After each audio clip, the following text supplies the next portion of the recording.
조선소는 초호황인데 정작 거제 상권은 무너지고 있습니다. 언덕 위 예쁜 펜션, 고급 레스토랑, 승마장까지 지금은 텅 비어 있습니다. 거제도 하면 조선소와 활기가 넘치는 상권을 떠올리지만 현실은 전혀 다릅니다. 조선소에 외국인 노동자만 10,000명이 있지만 지역 상권은 오히려 문을 닫고 있습니다. 레스토랑은 손님이 없고 펜션은 빈 방뿐이며 승마장조차 말 한마디 없이 잡초만 무성합니다. 지역 주민과 사업자들의 허탈함, 여러분도 충분히 공감되실 겁니다. 거제의 현재 상황을 보면 몇 가지 뚜렷한 특징이 있습니다. 조선소 경기는 초호황, 하지만 지역 상권은 침체. 고급 소비층은 사라지고 외국인 노동자 위주로 변화. 펜션, 승마장 같은 레저 관광 산업은 붕괴. 일부 부지는 경매까지 나온 실정. 거제 지역을 바라볼 때는 이렇게 접근하셔야 합니다. 첫째, 조선소 호황 지역 경제 호황이라는 착각을 버리세요. 둘째, 상권 투자를 고려한다면 반드시 소비층의 구조 변화를 확인해야 합니다. 셋째, 경매 물건은 외형만 보지 말고 실제 수요층이 있는지부터 점검해야 합니다. 감정가 72억짜리 승마장이 결국 24억에 팔렸습니다. 그런데 지금은 레스토랑도 승마장도 모두 문을 닫았습니다. 한때 화려하게 지어진 이 승마장은 지역의 랜드마크처럼 보였지만 현실은 전혀 달랐습니다. 수십억 부채로 운영을 시작했지만 영업은 오래가지 못했고 결국 깡통이 되어버린 겁니다. 겉만 화려한 투자, 여러분도 주변에서 본 적 있지 않으십니까? 이 사례에서 우리가 배워야 할 핵심은 분명합니다. 감정가가 높다고 안전한 투자가 아니다. 빚으로 버틴 사업은 위기에 취약하다. 경매로 나와도 수요가 없으면 거래는 지연된다. 결과적으로 72억 24억, 3분의 1 토막이 났다. 이런 실패를 막으려면 이렇게 하셔야 합니다. 첫째, 감정가보다 실제 수요를 먼저 확인하세요. 둘째, 빚을 끌어다 시작하는 투자는 반드시 피해야 합니다.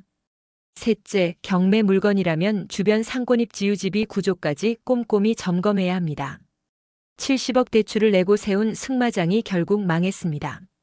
지금은 펜션까지 함께 폐업한 유령 공간이 돼버렸습니다. 승마는 귀족 스포츠라고 불리죠. 말 한 마리 가격이 1,000만 원에서 억 단위, 유지비도 매달 수십만 원씩 들어갑니다. 이런 사업을 지방에 무리하게 지었으니 결과가 뻔하지 않겠습니까? 겉으로는 화려했지만 현실은 유지할 수 없는 구조였습니다. 이 사례에서 우리가 배워야 할 중요한 교훈은 3가지입니다. 첫째, 고급 수요는 입지와 규모가 뒷받침돼야 지속된다. 둘째, 대출 기반 사업은 이자 부담만으로도 버티기 어렵다.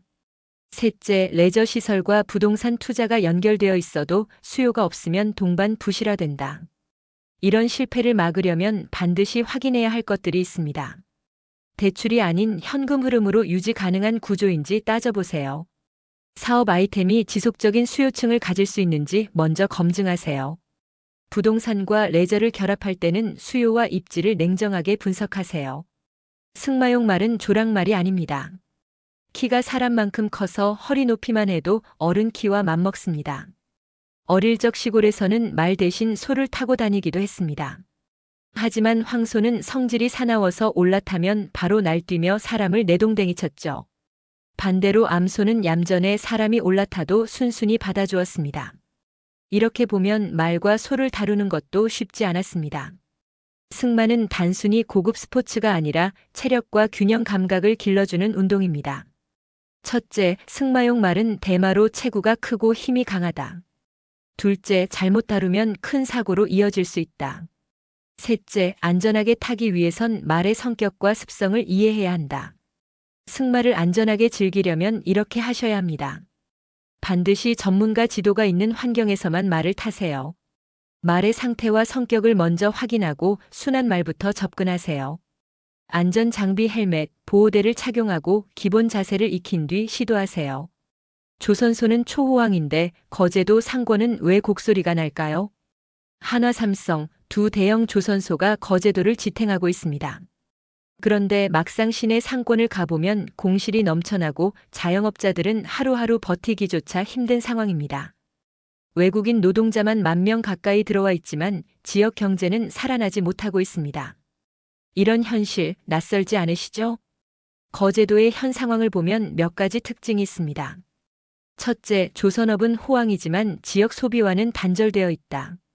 둘째, 외국인 노동자가 많지만 생활 패턴이 지역 상권을 살려주지 못한다. 셋째, 대규모 시설 승마장 펜션 등이 무너지고 경매로 나오는 상황이 반복되고 있다. 지역 상권을 살리려면 이런 노력이 필요합니다. 외국인 노동자를 위한 소비 문화 공간을 지역 경제와 연결할 것. 대규모 시설이 아니라 소규모 실속형 자영업 모델로 전환할 것. 조선업 호황 자금을 지역으로 돌릴 수 있는 제도적 장치를 마련할 것. 수십억 들여 지은 성마장이 지금은 농기계 창고로 변했습니다. 거제도의 현실 믿기시나요? 예전엔 말들이 뛰어다니던 운동장이었지만 지금은 온갖 쓰레기와 잡초만 남았습니다.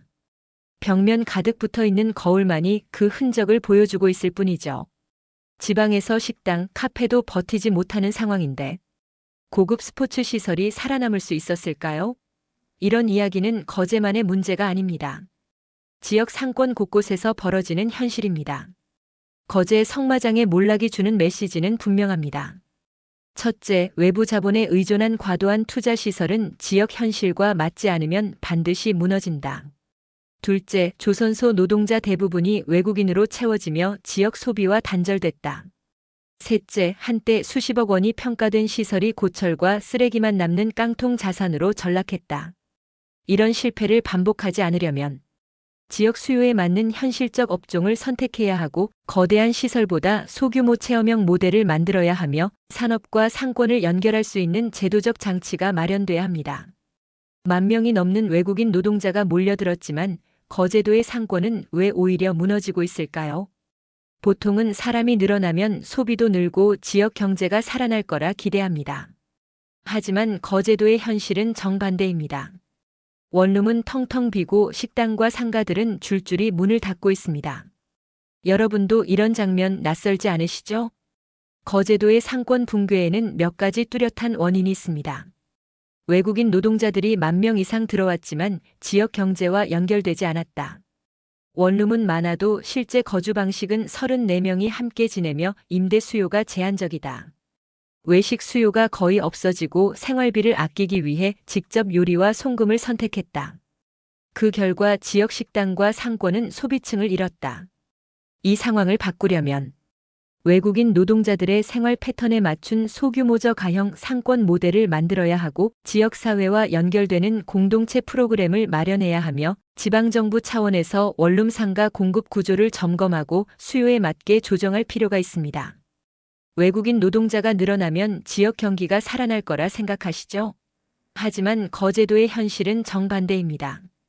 시내 중심가가 오히려 슬럼가로 변하고 있습니다. 조선소가 호황인데도 정작 고현이나 옥포동 같은 거제의 중심 상권은 무너져가고 있습니다. 외국인 노동자가 늘어난다고 경기가 사는 게 아니라 오히려 더 침체되고 있다는 사실, 여러분도 의문스럽지 않으신가요? 현재 거제도의 구조적 문제는 명확합니다. 젊은 세대는 힘들고 위험한 조선소 일을 기피한다. 그 빈자리를 외국인 노동자가 채우고 있다. 신규 채용 인력의 59%, 즉 10명 중 6명이 외국인이다. 하지만 이들은 소비보다 송금에 집중하면서 지역 상권에 기여하지 못한다. 이 상황을 극복하려면 지역 노동시장에 맞는 청년 유입 전략을 강화하고 외국인 노동자의 소비를 지역 내에서 순환시킬 수 있는 제도적 장치가 필요합니다. 더 나아가 지방정부 차원에서 조선업 호황이 지역 상권으로 연결될 수 있는 정책을 설계해야 합니다. 조선소는 일감이 넘치는데 정작 거제 지역은 왜 무너지고 있을까요? 일자리는 외국인에게 넘어가고 지역 경제는 텅 비어가고 있습니다. 사무직 자리만 한국인이 맡고 현장 노동은 대부분 외국인 노동자들이 채우고 있습니다. 조선업이 호황인데도 거제 시민들의 삶은 나아지지 않는 이 아이러니, 여러분도 답답하지 않으신가요? 현 상황을 요약하면 이렇습니다. 조선소 노동자의 약 60%가 외국인.